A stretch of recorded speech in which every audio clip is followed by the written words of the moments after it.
سلام و درود فراوان به ملت عزیز و بزرگ ایران।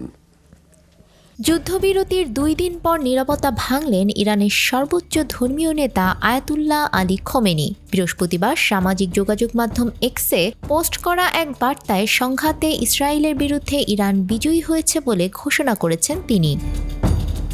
পোস্টে খামেনি বলেন, ইসলামী প্রজাতন্ত্রের আঘাতে জায়োনিস্ট শাসন ব্যবস্থা তাদের সব দাবি ও অহংকারের সঙ্গে প্রায় চূর্ণবিচূর্ণ হয়ে গেছে। প্রতারণাপূর্ণ জায়নবাদী শাসক গোষ্ঠীর বিরুদ্ধে বিজয় উপলক্ষে আমি দেশবাসীকে অভিনন্দন জানাচ্ছি।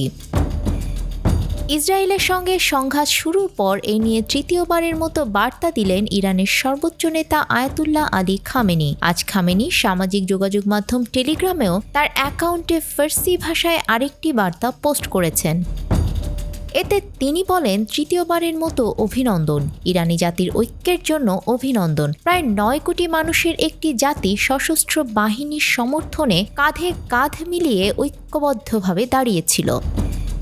খামেনি বলেন, ইরানি জাতি তার স্বতন্ত্র চরিত্র প্রদর্শন করেছে এবং দেখিয়েছে যে প্রয়োজনে এই জাতির পক্ষ থেকে একটি কণ্ঠস্বর শোনা যাবে।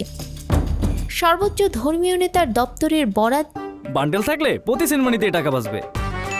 বিকাশ সেনমানি বান্ডেল কিনে জিতুন প্রতি লেনদেনে দিয়ে ইরানের সংবাদ মাধ্যমগুলো জানিয়েছে শিগগিরই এই ইস্যুতে জনগণের উদ্দেশ্যে ভাষণ দেবেন তিনি।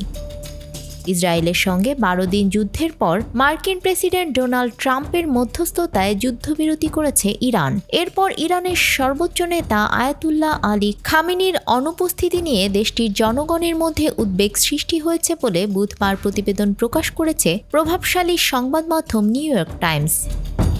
প্রতিবেদনে বলা হয়, দেশ জুড়ে মানুষ যখন উৎকণ্ঠায়, তখন ইরানের রাষ্ট্রীয় টেলিভিশনের এক উপস্থাপক সরাসরি প্রশ্ন তোলেন, খামেনি এখন কোথায়? এই প্রশ্ন রাজনৈতিক অঙ্গনে আলোচ্য বিষয় হয়ে দাঁড়িয়েছে।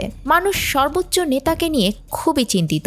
গত মঙ্গলবার উপস্থাপক আয়াতুল্লাহ আলী খামেনির দপ্তরের এক কর্মকর্তাকে এ কথা বলেন। তিনি জানতে চান তার কী অবস্থা, বলতে পারেন? উপস্থাপক ওই কর্মকর্তাকে জানান, দর্শকদের কাছ থেকে এই একই প্রশ্নে ভরে গেছে বার্তা কক্ষ। তবে খামেনির আর্কাইভ দপ্তরের কর্মকর্তা মেহেদি ফাজাইলি সরাসরি কোনো উত্তর দেননি। উল্টো ফাজাইলি বলেন, আমরাও অনেক জায়গা থেকে এমন উদ্বেগের খবর পাচ্ছি। ইসরায়েল ও যুক্তরাষ্ট্রের ভয়াবহ বোমা হামলার পর আয়াতুল্লাহর নিরাপত্তা নিয়ে বহুজন উদ্বিগ্ন। আমাদের সবাইকে তার জন্য দোয়া করতে হবে। এই কর্মকর্তা আরও বলেন, সর্বোচ্চ নেতাকে রক্ষা করা যাদের দায়িত্ব তারা কাজ ভালোভাবেই করছেন। আল্লাহ চাইলে আমাদের জনগণ তাদের নেতাকে সঙ্গে নিয়ে বিজয় উদযাপন করতে পারবেন।